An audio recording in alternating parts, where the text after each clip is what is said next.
আসসালামু আলাইকুম, ভালো আছেন সবাই? গুড। আজকে অনেকগুলো বিষয় নিয়ে আমরা আলোচনা করেছি। আজকে অনেকগুলো ভালো গুরুত্বপূর্ণ জনস্বার্থ সংশ্লিষ্ট সিদ্ধান্ত এসছে। আমি একটা একটা করে আপনাদের সাথে আলোচনা করি। আলোচনায় যাবার আগে দুটো কথা বলবো যে আজকে যে সিদ্ধান্তগুলো এসছে তার মধ্যে দুটো সিদ্ধান্ত দুটো কমিশনের যে রিকমেন্ডেশন ছিল সেই রিকমেন্ডেশনগুলো বাস্তবায়নের উদ্যোগ হিসাবেই গ্রহণ করা হয়েছে। একটা হচ্ছে আমাদের বিচার বিভাগ সংস্কার কমিশন আমাদের সিভিল প্রসিডিওর কোডে কিছু কিছু পরিবর্তন আনবার জন্য সুপারিশ করেছিলেন। তারই আলোকে আমরা সেই ব্রিটিশ সরকারের সময় প্রণীত সিপিসির কিছু কিছু সংশোধন আজকে নীতিগতভাবে অনুমোদন করতে পেরেছি। আপনারা জানেন যে বাংলাদেশে একটা কথা আছে যে কারোর সাথে শত্রুতা করতে গেলে একটা ল্যান্ড মামলা জুড়ে দাও, তাহলে 3 জেনারেশনে সেই মামলা আর শেষ হবে না। তো আজকে সেই 3 জেনারেশন যেন না লাগে, 1 জেনারেশনেই যেন মামলা শেষ করা যায়, সেই জন্য সিপিসির কিছু সংশোধনী আনা হয়েছে, যাতে করে যারা বিচার প্রার্থী তাদের সময় কম লাগে, তাদের টাকা কম লাগে। অনেক সময় আমরা যারা উকিল আছি তারা নানান অজুহাতে বিভিন্ন সময় নিয়ে মামলার প্রক্রিয়া বিলম্বিত করি, সেটা যেন না হয় সেরকম কতগুলো সিদ্ধান্ত এসে কয়েকটা উদাহরণ আমি আপনাদেরকে দিচ্ছি। যেমন আগে যেটা হতো যে একটা মামলার রায় হয়ে যাওয়ার পরেও আবার জারি মোকদ্দমা করতে হতো ওই মামলার রায় বাস্তবায়নের জন্য। এখন বলা হচ্ছে যে যখন রায় দেওয়া হবে ওই রায়ের মধ্যেই এক্সিকিউশনের বিষয়টা ইনক্লুড করে দেয়া হবে। আবার ওই যে বিভিন্ন সময় নেওয়ার কথা বলা হতো যে উকিলরা দাঁড়িয়ে সময় নেবে, এখানে বলে দেয়া হয়েছে যে সর্বোচ্চ কয়বার সময় নেওয়া যাবে। আবার লিস্টে ফুল হিয়ারিংয়ের জন্য কয়টা মামলা সর্বোচ্চ নেওয়া যাবে, আর পার্শিয়াল হিয়ারিং হয়ে আছে পার্ট হার্ড ম্যাটার এরকম কয়টা লিস্টে সর্বোচ্চ ইনক্লুড করা যাবে।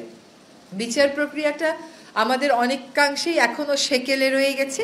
বিচার কার্যক্রমকে আধুনিকায়ন করতে এটা বলা হচ্ছে যে আমরা সমন জারিটা এখন থেকে টেলিফোনের মাধ্যমে, SMS এর মাধ্যমেও বা অন্য মডার্ন যে ডিভাইসগুলো আছে, মডার্ন যে মেথডগুলো আছে তার মাধ্যমেও করতে পারবো। আর ফাঁসিয়ে দেওয়ার জন্য ভুয়া মামলা করা হয়, আগে সেটা শাস্তি ছিল 20,000, এখন সেটাকে বাড়িয়ে 50,000-এ করা হয়েছে। সিপিসির এই হচ্ছে বড় বড় যে সংশোধনীগুলোর কথা বলা হয়েছে সেটা। আরেকটা কথা একটু আপনাদেরকে বলতে হবে, এটা আমি খুব খুশি মনে আপনাদেরকে জানাতে চাই যে আমাদের অভিন্ন নদীর পানি ভাগাভাগি নিয়ে, পানি ব্যবস্থাপনা নিয়ে আমরা সব সময় বলি যে আমরা আন্তর্জাতিক আইনগুলো কেন স্বাক্ষর করছি না। এই অভিন্ন জলরাশির পানি ব্যবস্থাপনা নিয়ে আন্তর্জাতিক ক্ষেত্রে দুটো আইন আছে জাতিসংঘের, একটা হচ্ছে 1997 কনভেনশন, আরেকটা হচ্ছে 1992 কনভেনশন। 1997 কনভেনশনটা 1914 সালে কার্যকর হয়, অর্থাৎ উজানের দেশগুলোর অনীহার কারণে মাত্র 36টা দেশের স্বাক্ষর লাগতো, সেই স্বাক্ষর পেতেই লেগে যায় 17 বছরেরও বেশি। আরেকটা যেটা আইন আছে যেটা খুবই কার্যকর, সেটা হচ্ছে ইউরোপিয়ান ইউনিয়নকে মূলত টার্গেট করে এই আইনটা। যদিও এটা ইউরোপিয়ান ইউনিয়নকে টার্গেট করে এই আইনটা 1992 সালে, এটা কিন্তু 2016 সালে সকল দেশের জন্যই উন্মুক্ত করে দেয়া হয়েছে এবং এ পর্যন্ত প্রায় 11টি দেশ ইউরোপিয়ান ইউনিয়নের বাইরে এটাকে স্বাক্ষর করেছে। তার মধ্যে বেশিরভাগ দেশই হচ্ছে আফ্রিকান। এইটা আজকে আমরা সিদ্ধান্ত নিয়েছি যে এই কনভেনশনটা আমরা অনুস্বাক্ষর করব। এর আগে যত প্রক্রিয়া ছিল সংশ্লিষ্ট জনদের সাথে আলাপ আলোচনা করা, আন্তঃমন্ত্রণালয়ে আলাপ আলোচনা করা, তারপরে ওই কনভেনশনের সেক্রেটারিয়েট থেকে লোক আসা, সবই আমাদের হয়ে গেছে। ফলে বাংলাদেশ এখন সিদ্ধান্ত নিয়েছে convention on the protection and use of transboundary water courses and international lakes 1992, এটাতে বাংলাদেশ অনুস্বাক্ষর করবে এবং বাংলাদেশকে দিয়েই আসলে এশিয়ার দেশগুলোর স্বাক্ষর প্রক্রিয়াটা শুরু হচ্ছে। আজকে এখানে ব্যাংকিং সেক্টরের বেশ কয়টা অধ্যাদেশ আমরা কতগুলো নীতিগতভাবে কতগুলো চূড়ান্ত অনুমোদন দিয়েছি।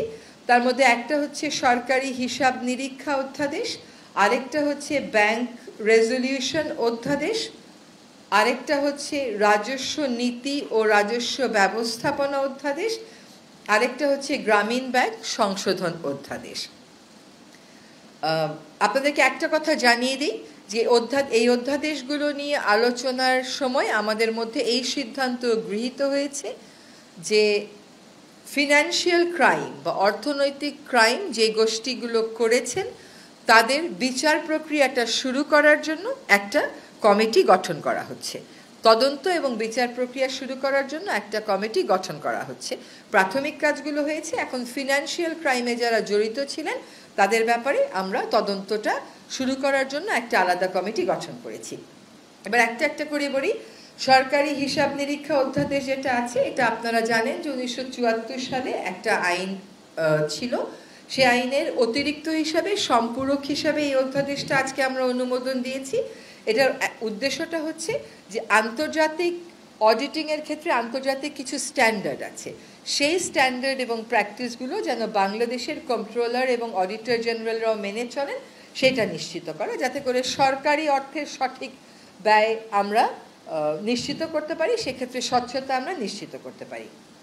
এবার একটু ব্যাংক রেজলিউশন অধ্যাদেশে আসি। আপনারা জানেন যে এখানে আমাদের একটা শিল্প গোষ্ঠী কর্তৃক কীভাবে কয়েকটা ব্যাংকের উপর একচ্ছত্র নিয়ন্ত্রণ প্রতিষ্ঠা করে কত টাকা এই দেশ থেকে সরিয়ে নেওয়া হয়েছে এবং তহবিল তছরুপ করা হয়েছে, ওই জিনিসটা ভবিষ্যতে যাতে আর না হতে পারে সেজন্য কর্পোরেট সেক্টরে, ব্যাংকিং সেক্টরে শৃঙ্খলা আনার জন্য, জবাবদিহিতা আনার জন্য, আমানতকারীদের স্বার্থ সংরক্ষণের জন্য এই ব্যাংক রেজলিউশন অধ্যাদেশ আজকে আমরা পাশ করেছি।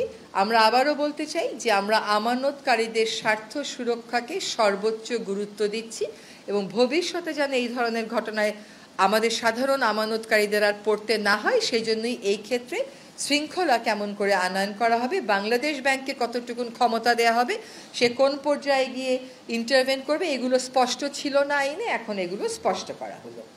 এবং এই যে 3 নম্বর আইন যেটা বলবো সেটা হচ্ছে রাজস্ব নীতি ও রাজস্ব ব্যবস্থাপনা অধ্যাদেশ। এটা কিন্তু জনপ্রশাসন সংস্কার কমিশনের একটা রিকমেন্ডেশনের বেসিসে এই অধ্যাদেশটা করা হয়েছে। আমাদের মাননীয় প্রধান উপদেষ্টা মহোদয় 26শে মার্চ যখন ভাষণ দিয়েছিলেন তখন তিনি এই কথাটা বলেছিলেন যে রেভিনিউয়ের ক্ষেত্রে পলিসি করা আর রেভিনিউয়ের ক্ষেত্রে বাস্তবায়ন করা দুটো আলাদা এন্টিটি হবে। সেই মোতাবেক রাজস্ব নীতি ও রাজস্ব ব্যবস্থাপনা অধ্যাদেশে আমরা দুইটা কাজকে আলাদা করছি। একটা কাজ হচ্ছে যারা রাজস্ব সংক্রান্ত নীতি প্রণয়ন করবেন, আরেকটা কাজ হচ্ছে যারা এই নীতিটা বাস্তবায়ন করবেন।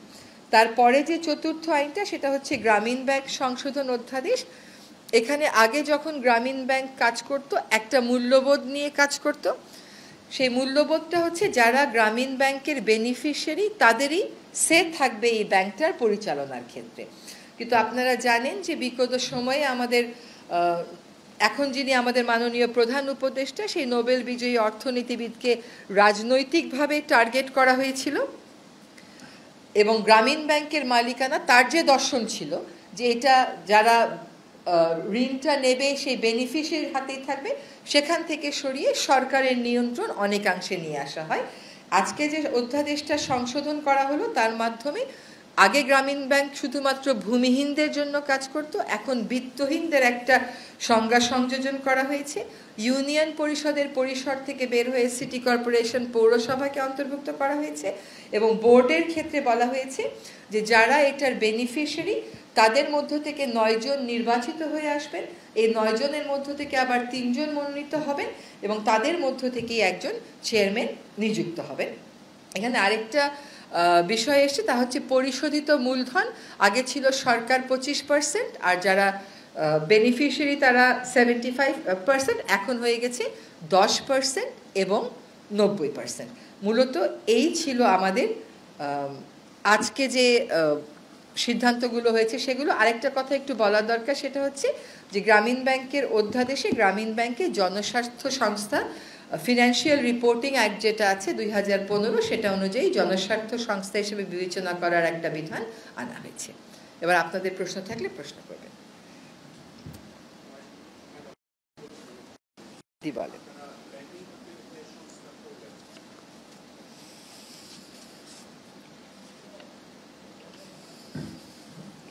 মেহেদি বলছিলাম মেহেদী বলেন। আপনারা ব্যাংকিং খাতের যে সংস্কার করলেন, আইনি যে সংস্কার করলেন, আগে আমরা দেখতাম এক একটা গোষ্ঠী একাই 7-8টা ব্যাংকের মালিকারা নামে বেনামে নিয়ে নিত। এখন এটা কি বন্ধ হবে? এটা স্পষ্ট করেছেন কি? জি, এইটা যাতে বন্ধ হয় সেজন্যই বাংলাদেশ ব্যাংকের একটা কর্তৃত্ব দেয়া হয়েছে। এখন এর বিস্তারিতগুলো হবে যখন বিধিমালাগুলো হবে তখন। কোনো একক আধিপত্য, একচ্ছত্র আধিপত্য জানি সাধারণ আমানতকারীদের স্বার্থের জন্য বাধাস্বরূপ না হয় সেজন্যই করা, কাজে এই বিষয়টা অবশ্যই বিবেচনায় রাখা হয়েছে। আমার নাম শাওন আক্তার, আমি আছি টিভিতে। ব্যাংক রেজুলেশন অধ্যাদেশ যেটা আমরা পাস করছি, এর মাধ্যমে কি বাংলাদেশ ব্যাংক স্বায়ত্তশাসিত প্রতিষ্ঠান হিসেবে কাজ করতে পারবে? এটা একটা। আরেকটা হচ্ছে যে রাজস্ব নীতি ও রাজস্ব ব্যবস্থাপনা অধ্যাদেশ, এটা যেটা বলছে, তার মানে কি ইন্ডিয়ার আর থাকছে না, মানে দুটো প্রতিষ্ঠান হচ্ছে, দুটো বিভাগ হচ্ছে আপাতত, দুটো বিভাগ হচ্ছে আপাতত। নামকরণ চেঞ্জ হবে এমন কোনো কথা আসেনি। কর আদায়ের যে বিষয়টা, ওটা কর সংক্রান্ত নীতি প্রণয়ন করবে একটা বিভাগ, আর রাজস্ব প্রশাসন যেটা সেটা করবে আরেকটা বিভাগ। আরেকটা হচ্ছে বাংলাদেশে ব্যাংকের স্বায়ত্তশাসন থাকবে কিনা, আমার ধারণা থাকবে। ব্যাংক রেজুলেশন অধ্যাদেশে মূলত বাংলাদেশ ব্যাংক যাতে কর্পোরেট ডিসিপ্লিন এবং অ্যাকাউন্টেবিলিটি এনশিওর করতে পারে, আর যাতে যখন প্রয়োজন হয় সাধারণ আমানতকারীদের স্বার্থ সংরক্ষণে সময় থাকতেই হস্তক্ষেপ করতে পারে, সেই ক্ষমতাগুলো তাদেরকে দেয়া হয়েছে। এবং ব্যাংকের কাঠামোগত সংস্কার, কর্পোরেট সুশাসন, এই সবগুলো কথাই এবং বিধানগুলো এখানে সংযোজিত হয়েছে।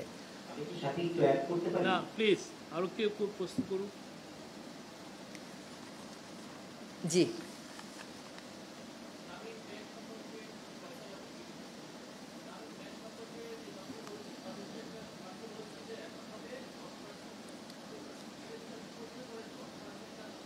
10% হচ্ছে সরকারের কাছ থেকে যাবে, আর 90% হচ্ছে যারা বেনিফিশিয়ারিজ তাদের থেকে যাবে, এবং তারা এটা ক্রমান্বয়ে এই 90%টাকে মেক আপ করতে পারবে।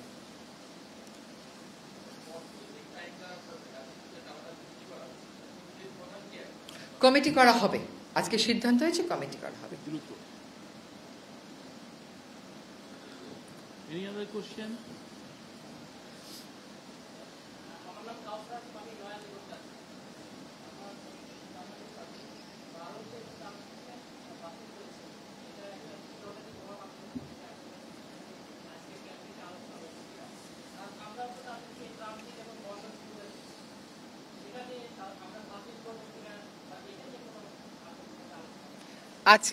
আজকে এই সংক্রান্ত কোনো আলোচনা হয়নি, কিন্তু এর আগে সরকারের বাণিজ্য মন্ত্রণালয় থেকে, অর্থ মন্ত্রণালয় থেকে জানানো হয়েছে।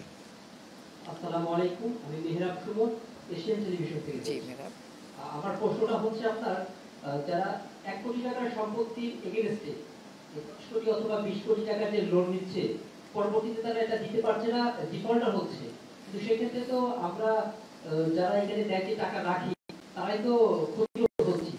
এই ক্ষেত্রে এই লোন নেওয়ার ব্যাপারে আপনাদের কোনো আইন আছে কিনা? এই যে আপনাকে বললাম না যে ব্যাংক রেজুলেশন অধ্যাদেশ, এখানে ব্যাংকগুলো কেন দুর্বল হয় সে প্রত্যেকটা কারণই মেনশন করা আছে। তার মধ্যে আপনি যেটা বলেছেন সেটা একটা, মূলধন ঘাটতি কেন হয়, তারল্য সংকট কেন হয়, দেউলিয়াত্বে কেন পড়ে, এইগুলোর কোথায় কোথায় কর্পোরেট গভর্নেন্স স্ট্রেনদেন করলে এবং বাংলাদেশ ব্যাংকের ওভারসাইটটা স্ট্রেনদেন করলে এই জিনিসগুলো আর হবে না, সবকটাই মেনশন করা আছে। এখন এর পদ্ধতি কি হবে, এটা পরবর্তীতে যখন প্রবিধান হবে বা বিধি হবে তখন আরো বিস্তারিতভাবে আসবে। আমার নাম মোস্তফা মজিদ, আমি চ্যানেল আছি। সিপিএসসি সংশোধনের ব্যাপারে যেটা বলেছেন, এটা নিয়ে দীর্ঘদিন ধরেই মানুষের আগ্রহ আছে। তো যেটা আমার জানার আগ্রহ কিংবা দর্শকদেরও আছে, যেটা কি হোয়াটসঅ্যাপ এবং ইমেইলেও কি সুবিধা আছে নাকি শুধু মেসেজ? খুব ভেরি গুড কোয়েশ্চেন। এটা আসলে যখন আপনি মামলাটা দায়ের করেন তখন আপনি বলেন আপনার মামলা উনার বিরুদ্ধে, উনার নাম, বাসার ঠিকানাই। এখন বলা হচ্ছে আপনি তার ফোন নাম্বার দেবেন, আপনি তার এনআইডি নাম্বার দেবেন, আপনি তার ইমেইল অ্যাড্রেস দেবেন, যতটুকু আপনার পক্ষে নেওয়া সম্ভব। এই প্রশ্নটা আজকে আমাদের ক্যাবিনেটেও এসেছিল। এই সিপিসির অনুমোদনটা আজকে নীতিগত অনুমোদন হয়েছে। এই প্রশ্নগুলো আসার প্রেক্ষিতে চূড়ান্ত অনুমোদনের ক্ষেত্রে এই হোয়াটসঅ্যাপ এই সমস্ত বিষয় বিবেচনা করা হবে। এবং আমি যে আপনাকে হোয়াটসঅ্যাপটা করেছি বা SMS-টা করেছি, আপনি তো বিদেশেও থাকতে পারেন, আপনি যে পেলেন এটা আমি কেমন করে এনশিওর করব, রেকর্ড কিপিং কিভাবে হবে, এইগুলো যখন চূড়ান্ত আইনটা আসবে তখন ইনক্লুড করা হবে। আমরা নারী সাংবাদিকদের থেকে একটা কোশ্চেন নেই, তারপরে আপনারা এখানে আসি। আছেন কি করবেন না? ওকে, জি, আসসালামু আলাইকুম। আমার নাম মনিরুজ্জামান উজ্জ্বল, আমি জাগরণিয়া থেকে বলছি। আমার প্রশ্নটা একটু আজকে একটু ভিন্ন। নির্বাচন কমিশন 20 এপ্রিলের মধ্যে নিবন্ধন করার তারিখ দিয়েছিল, কিন্তু এনসিপি আজকে জানিয়েছে যে নির্বাচন কমিশন সংস্কার না হওয়া পর্যন্ত তারা নিবন্ধন করবে না। এই ব্যাপারে সরকারের অবস্থান কি, বা নির্বাচন কমিশনের সাথে সরকারের কথাবার্তা হয় কিনা, বা সরকারের স্ট্যান্ডটা জানতে চাচ্ছি। নির্বাচন কমিশনের সাথে সেইভাবে তো আর সরকারের কথাবার্তা বলার সুযোগ নেই। তবে যেটা হলো যে সরকার বলবে নির্বাচন কখন হবে, সেই মোতাবেক তারা নিশ্চয়ই প্রস্তুতি নেবে। আর এনসিপির এটা একটা রাজনৈতিক অবস্থান, এটা নিয়ে আজকে আমাদের ক্যাবিনেটে কোনো আলোচনা হয়নি এবং আমরা আসলে আপনার মুখ থেকেই শুনলাম, কারণ আমরা তো সকাল থেকে ক্যাবিনেট মিটিংয়েই ছিলাম। So I don't think this is something that the cabinet will take up. এটা আমাদের অন্তর্বর্তীকালীন সরকারের উপদেষ্টা পরিষদের আলোচ্য বিষয় তো নয়।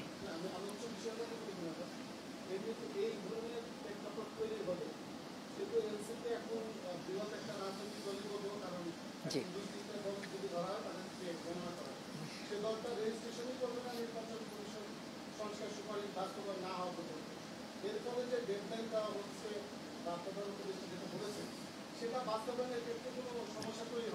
এখন হয়তো এনসিপির দাবিটা তার রাজনৈতিক দলের অবস্থান থেকে তার রাজনৈতিক দাবি, এনসিপি তার রাজনৈতিক যার দাবি কিভাবে আদায় করবে, কিভাবে নিষ্পত্তি করবে, এটা এনসিপি বুঝবে। এটার সাথে সরকারের নির্বাচন সংক্রান্ত যে ঘোষণা, সেটার ব্যত্যয় ঘটার আমি কোনো কারণ দেখছি না। Last question. আমি গোলাম কিবরিয়া, বাংলাদেশ টেলিভিশন থেকে বলছি। যেহেতু অন্তর্বর্তী সরকার শপথ নেবে, মাননীয় প্রধান উপদেষ্টা বিমানবন্দরে নিয়েই বলেছিলেন জনগণ যতদিন চায় ততদিনই অন্তর্বর্তী সরকার থাকবে। সম্প্রতি সময়ে প্রধান উপদেষ্টা বলেছেন যে সম্ভাব্য তারিখ দিয়ে 26শে জুনে নির্বাচন হবে। সেক্ষেত্রে জনগণ এই সরকারকে কতদিন চাচ্ছে, বা জনগণের যে একটা জরিপ, সেটা কি নেওয়ার কোনো উদ্যোগ সরকারের পক্ষ থেকে আছে? জনগণ শব্দটা তো অবশ্যই অনেক ব্যাপক একটা শব্দ। আসলে আপনি যদি এখন 8 তারিখের প্রেক্ষিত আর আজকের প্রেক্ষিত বিবেচনা করেন, দুইটা প্রেক্ষিত কিন্তু বেশ ভিন্ন। 8 তারিখে আমরা সকলে এক ধরনের মানসিক অবস্থায় ছিলাম, 8 তারিখ পরবর্তী সময়ে কাজ করতে করতে আমরা একটা অবস্থানে এসেছি। এখন সরকার প্রধান থেকে এটা স্পষ্ট করে দেয়া হয়েছে যে ডিসেম্বর থেকে জুনের মধ্যেই নির্বাচন হবে। ফলে এখন এইটুকুনি আমাদের কর্ম প্রাধিকারের মধ্যে আছে। আমার একটা বিষয় একটু জানার ছিল, এটাই লাস্ট কোশ্চেন প্লিজ। আমরা দেখেছি বিগত সময় প্যারালালি সরকারের অর্থ মন্ত্রণালয়ের একটা প্রতিষ্ঠান ছিল, আর্থিক প্রতিষ্ঠান, তারাও ব্যাংকগুলোর উপর খবর জানত এবং সরকারি ব্যাংকগুলো তারাই আসলে নিয়ন্ত্রণ করতো। তো তাতে আসলে মানে যে ব্যাংকের যে ডিফল্টটা বা এইসব কাজগুলো আসলে হতো আর কি। তো সেক্ষেত্রে আপনাদের এই নতুন ব্যাংক রেগুলেশন অ্যাক্টের মাধ্যমে কি আপনারা বিলুপ্ত করছেন? আবার আপনি একটু বলেন বিলুপ্ত। আমরা যেটা দেখি বিগত সময় দেখেছি যে বাংলাদেশ ব্যাংকের পাশাপাশি সরকারের আর্থিক প্রতিষ্ঠান বিভাগ একটা বিভাগ ছিল, যেটা সরকারি ব্যাংকগুলোকে নিয়ন্ত্রণ করত। নিয়ম হচ্ছে বাংলাদেশ ব্যাংক সব ব্যাংককে নিয়ন্ত্রণ করত। তো এই রেগুলেশন অ্যাক্টের মাধ্যমে আপনারা কি সেই প্রতিষ্ঠানটিকে বিলুপ্ত করছেন? না, না, কোনো প্রতিষ্ঠানই বিলুপ্ত হচ্ছে না। যেটা হচ্ছে যে সেন্ট্রাল ব্যাংকের কে আরো এম্পাওয়ার করা হচ্ছে, বিশেষ করে যাতে যে লুটপাটটা আমরা গত 15 বছর দেখেছি, যে ব্যাংকে একদম দিনে দুপুরে যে ব্যাংকের যে লুটপাট, আমার আপনার যে আমানতের টাকা এটা নিয়ে বিদেশে চলে যাওয়া, সেটাকে বন্ধ করার জন্য আসলে এই ব্যাংক রেগুলেশন অ্যাক্ট এটা করা হয়েছে।